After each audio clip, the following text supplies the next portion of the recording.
প্রিয় BA, BSc এবং বিকমের first সেমিস্টারের ছাত্রছাত্রীরা, আজকে আমি যে বিষয় নিয়ে আলোচনা করব সেটি হচ্ছে তোমাদের কমন ভ্যালু অ্যাডেড কোর্স থেকে যে কনস্টিটিউশনাল ভ্যালু সাবজেক্টটি রয়েছে, সেই কনস্টিটিউশনাল ভ্যালু বা সাংবিধানিক মূল্যবোধ এই সাবজেক্টটি থেকে আমি তোমাদের অলরেডি লাস্ট মিনিটের সাজেশান, মক টেস্ট বা মডেল প্র্যাকটিস সেট বা নমুনা প্রশ্নপত্র যাই বলো তোমাদের দিয়েছি, এবং তোমাদের প্রত্যেকটা প্রশ্নেরই আমি উত্তর আলোচনা করে দিচ্ছি। Class notes 1, class notes 2, class notes 3 এইভাবে। তো আমি ক্লাস নোটস 1 এবং 3-তে দু তিনটি গুরুত্বপূর্ণ প্রশ্ন এবং সাথে উত্তর নিয়ে আলোচনা করে দিয়েছিলাম। এটি আমার ক্লাস নোট 2 হবে, কারণ আমি ক্লাস নোট 2টা স্কিপ করে গেছিলাম। তো ক্লাস নোট 2-এ আমি তোমাদের আরেকটি গুরুত্বপূর্ণ প্রশ্নের উত্তর নিয়ে আলোচনা করে দিচ্ছি। এই প্রশ্নের উত্তরটি তোমরা দেখে তোমরা ভালোভাবে অনুশীলন করতে পারবে।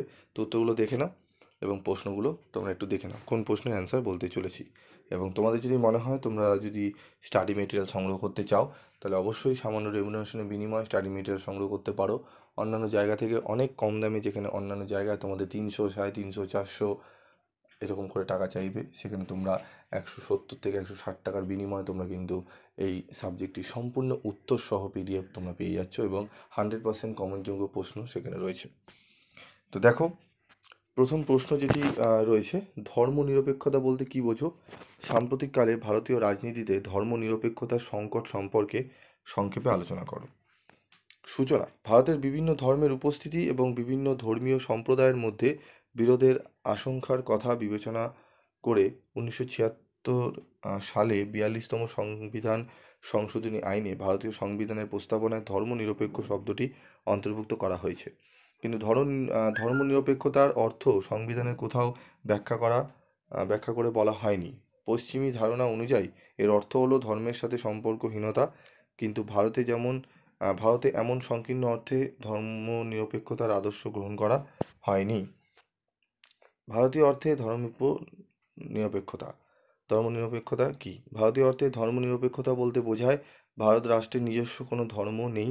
ভারতবর্ষ ধর্মের ব্যাপারে নিরপেক্ষ। এখানে কোনো বিশেষ ধর্মকে রাষ্ট্রীয় ধর্মের মর্যাদা দেওয়া হয়নি।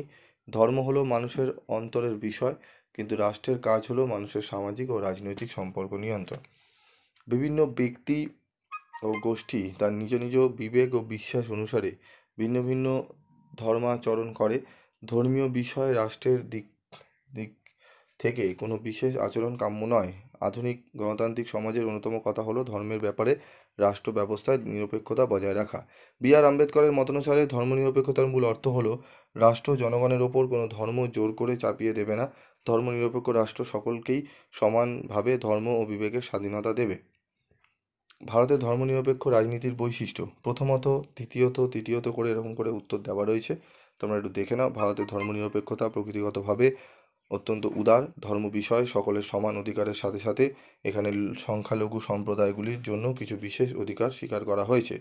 শিখদের কৃপাণ ধারণা এবং খ্রিস্টানদের ধর্ম প্রচারের অধিকার দেওয়া হয়েছে। দ্বিতীয়ত, ভারতের ধর্মনিরপেক্ষতার ধারণা বিশেষভাবে গতিশীল।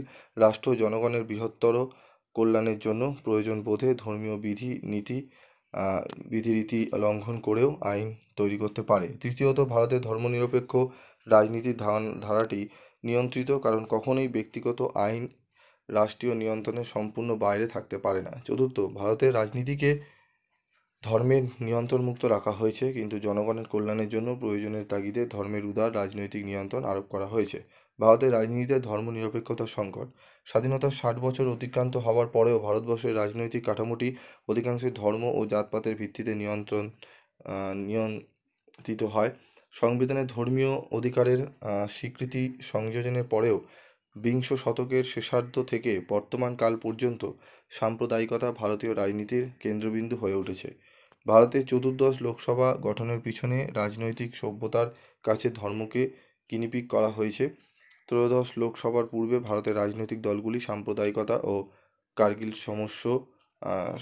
সমস্যা সংক্রান্ত উগ্র জাতীয়তাবাদের পরিপ্রেক্ষিতে প্রচার অভিযানে বদ্ধপরিকর ছিল।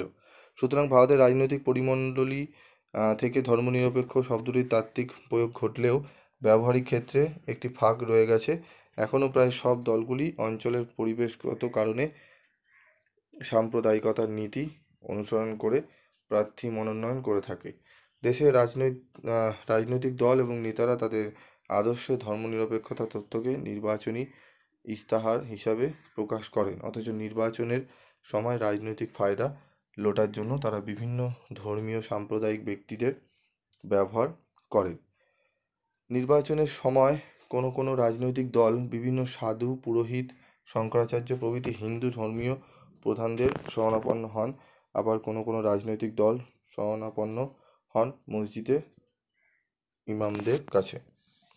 মূল্যায়ন বলা যায় যে শিক্ষার প্রসার ও কর্মসংস্থানের সুযোগ বৃদ্ধি ঘটাতে পারলে সাধারণ মানুষ রাজনীতির যুপ কাষ্ঠে ধর্মকে বলিদান করতে আর কখনোই তৎপর হবে না।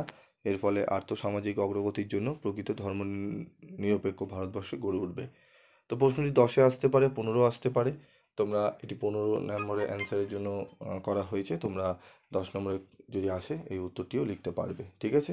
এবং যদি ভেঙে দেয় তোমাদের বলতে পারে ধর্মনিরপেক্ষতা বলতে কী বোঝো 5 নম্বরের জন্য শুধু কাকে বলে এবং বৈশিষ্ট্যটা একটু আলোচনা করে দিলে তোমাদের হবে, ঠিক আছে। এবং সংকট বললে পুরো টোটাল বিষয়টাই তোমাকে আলোচনা করে দিতে হবে বা খাতায় লিখতে হবে, ঠিক আছে।